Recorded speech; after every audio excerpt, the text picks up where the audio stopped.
गांव में राजू बोलकर एक व्यापारी रहता है। वो हर रोज सुबह ही उठकर गरम गरम इडली और चटनी बनाकर वो लेकर रेलवे स्टेशन की तरफ भागता था।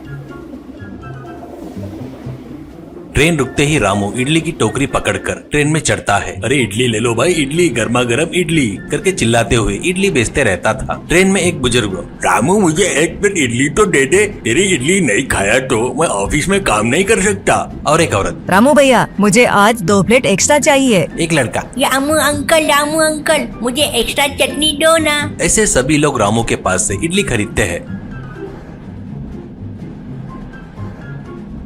रामू इडली के साथ साथ दोपहर में चिकन तंदूरी भी बेचता था। वो बनाए सो चिकन तंदूरी बोले तो ट्रेन में बहुत फेमस था।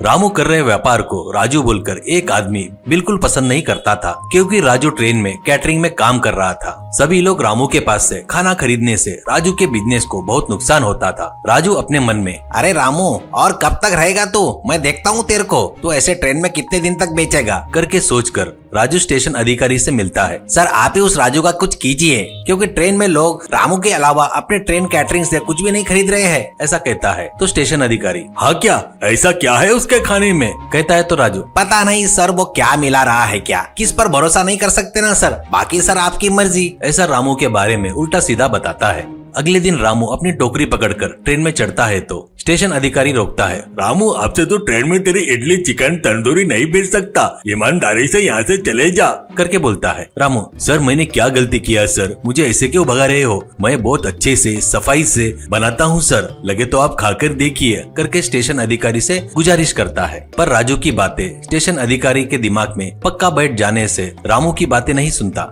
ईमानदारी से यहाँ से गया तो अच्छा रहेगा, नहीं तो तू कर रहे काम के बारे में पुलिस को बताकर अरेस्ट करवाऊंगा। ऐसा बोलकर रामू को प्लेटफॉर्म के ऊपर ढकेलता है। रामू रो रहा था, तभी वहीं ड्यूटी पर आए टीटी वंशी रामू को देखकर दौड़ते हुए उसके पास आता है। अरे रामू क्या हुआ, क्यों रो रहा है, क्यों ऐसे पूरे इडली गिरे हुए हैं? जो हुआ वो रामू रोते हुए वंशी को बताता है। सब सुनकर वंशी, तो चिंता मत कर रामू, मुझे पता है तेरी मदद कैसे करना है, कहकर वहाँ से चला गया। अगले दिन वंशी रामू के घर जाता है।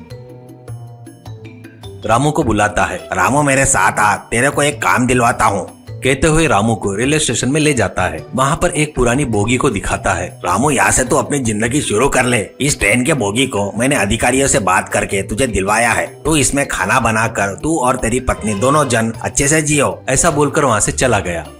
रामू और उसकी पत्नी उस बोगी को अच्छे से सफाई करके उसको पेंट करते हैं।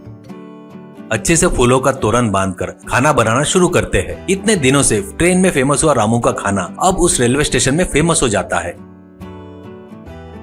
ऐसे ही चलते हुए एक दिन अचानक बहुत जोरों से बारिश होती है। ट्रेन का आना जाना बंद होकर जहाँ के वहीं खड़े हो गए।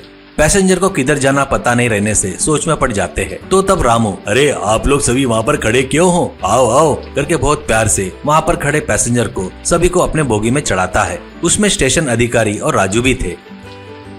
रामू और उसकी पत्नी वहाँ सभी को खाना बनाकर परोसते हैं। सभी लोग धन्यवाद रामू कहते हैं। रामू, इसमें मेरा क्या है, सब भगवान की कृपा है, आराम से खाओ करके स्टेशन अधिकारी और राजू को भी खाना देता है। उन लोग किए सो काम से स्टेशन अधिकारी और राजू शर्मिंदा होते हैं। बारिश रुक जाती है, सब लोग इधर उधर चले जाते हैं।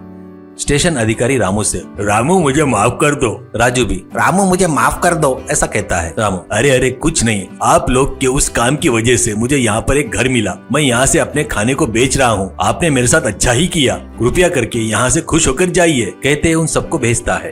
तब से रेलवे स्टेशन में रामू का खाना बहुत फेमस हो जाता है। रामू के खाने की वजह से वो रेलवे स्टेशन भी बहुत फेमस हो जाता है।